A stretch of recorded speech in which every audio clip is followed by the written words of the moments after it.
So I've been thinking about new ways of doing stuff. I want to do cool stuff and I want to push myself to my limits every day in terms of my creativity, in terms of my personal growth. I'm trying every day to make sure I contribute at least one thing that makes me get closer to, my ideal vision, whatever.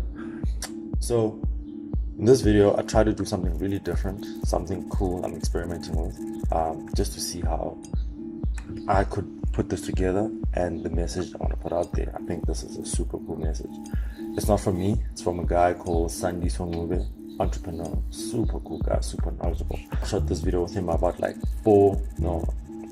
maybe 3 years ago, and the message is still relevant. It's just that I didn't put the stuff out there then, but I mean, this stuff takes time, so to figure out when you actually want to use or utilize whatever it is you've been procrastinating and find it. I'm like, oh, I found this video and it's so informative, it's so good. It's a little bit different.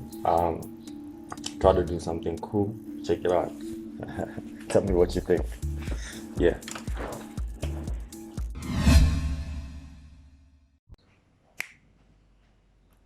Alright, just a disclaimer.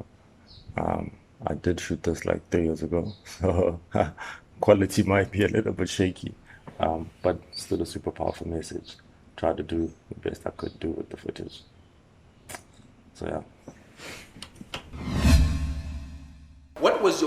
When you got your first R1 million deal?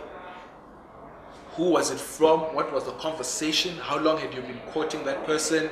What did they ask from you? Did they test you?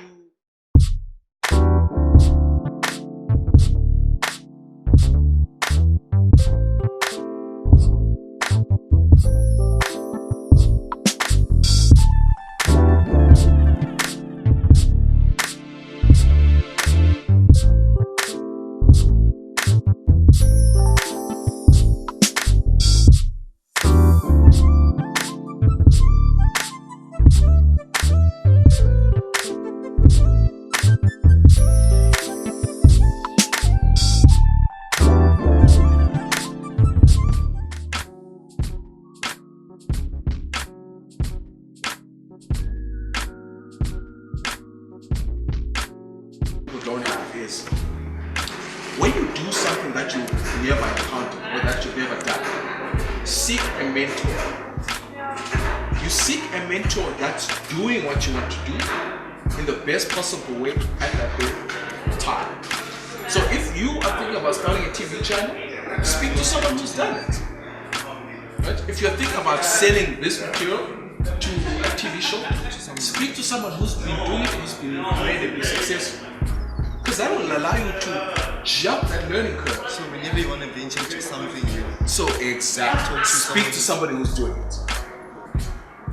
That solves your entire problem. And there's so many people who are willing to share information. The problem with conversations that we see on television and here on radio and read about, if you ask an entrepreneur now and say, what did you do to get rich? They'll say, work hard, focus. No one is telling you that guy had 4 people who mentored him at different points in his life.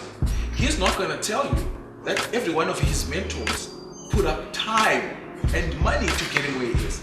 The most important thing is the one thing that no one ever acknowledges is what's called social capital.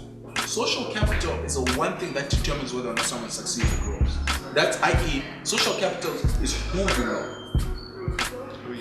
Who you know. So if I was a guy and Lil Wayne was my cousin, guess how easy it would be to get into the rap game. But if I'm a guy from the dusty streets of Towaza and I want to get on the same level and stage as Lil Wayne, can you imagine what I'd have to go through that process? Even if I'm in Abuja, even if I'm in Timbuktu, right? Even if I'm in Sierra Leone, the process for me from getting where I am to where Lil Wayne is